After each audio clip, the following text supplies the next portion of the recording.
সময়ত কৈছিলো যে আমি 1 লাখ চৰকাৰী চাকৰি দিম। 95,000 পাৰ কৰিলো আৰু 5,000 চাকৰি দিলে মোৰ দায়িত্ব শেষ হৈ যায়। কিন্তু মোৰ দায়িত্ব শেষ হ'ব, নিবনুৱাটো থাকি যাব। সেইবাবে আমি আকৌ 35,000 নতুন পোষ্টৰ আমি এডভাৰটাইজ দিলো যে আপোনালোকে ল'ৰা ছোৱালী যাতে আশাৰ বন্তি গছি নুমাই নাযায়। আমি নতুন কথা কবৰ কাৰণে শিকিলো। ডেকা ল'ৰা ছোৱালীবিলাকে উদ্যোগ স্থাপন কৰাৰ বাবে চৰকাৰৰ পৰা 2 লাখ টকালৈকে সাহায্য পাব। মুখ্যমন্ত্ৰীৰ আত্মনিৰ্ভৰ অসম অভিযান অহা এসপ্তাহৰ ভিতৰত ইণ্টাৰভিউ আৰম্ভ হ'ব। মই ধেমাজিৰ ডিচিক কৈছো যে 45 দিনৰ ভিতৰত মোক ইণ্টাৰভিউ পাতি চেছ কৰি দিয়ক, যাতে মই ল'ৰা ছোৱালীৰ একাউণ্টত টকা পঠাই দিব পাৰো। বাবা হৈ আছে নতুন ষ্টেডিয়াম, বোলে নহয় এমাহ পিছত বৰষুণ আহিব, পানী হৈ যাব, আমি দৌৰিব নোৱাৰিম। মই বোলো বাবা তহঁতক দৌৰিব কিয় লাগে? বোলে ছাৰ পুলিচৰ ইণ্টাৰভিউ আছে নহয় জুনত।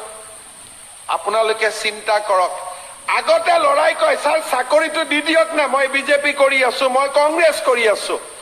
এতিয়া ল'ৰা ছোৱালীয়ে জানে যে চাকৰি পাবৰ কাৰণে মই দৌৰিব লাগিব আৰু কোনো দালালক মই 1 টকা নিদিয়াকৈ চৰকাৰী চাকৰি মই পাব পাৰো।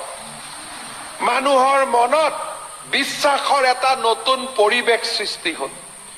আমি ৰাইজক প্ৰতিশ্ৰুতি দিছিলো যে চৰকাৰ আহিলে মাইক্ৰ' ফাইনেন্সৰ লোন লোৱা আই মাতৃসকলক আমি লোনৰ পৰা ৰেহাই দিম। 12.5 লাখ মহিলাক আমি লোনৰ পৰা ৰেহাই দিলো। অহাবাৰ বাকী থকা কামখিনিও আমি শেষ কৰিম। আজি ৰাইজক আমি প্ৰতিশ্ৰুতি দিছিলো, আমি আৰু আগবাঢ়ি যাব খুজিছো।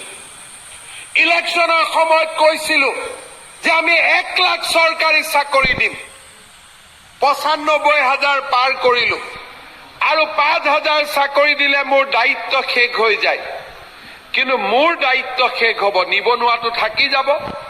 সেইবাবে আমি আকৌ 35,000 নতুন পোষ্টৰ আমি এডভাৰটাইজ দিলো যে আপোনালোকে ল'ৰা ছোৱালী যাতে আশাৰ বন্তি গছি নুমাই নাযায়।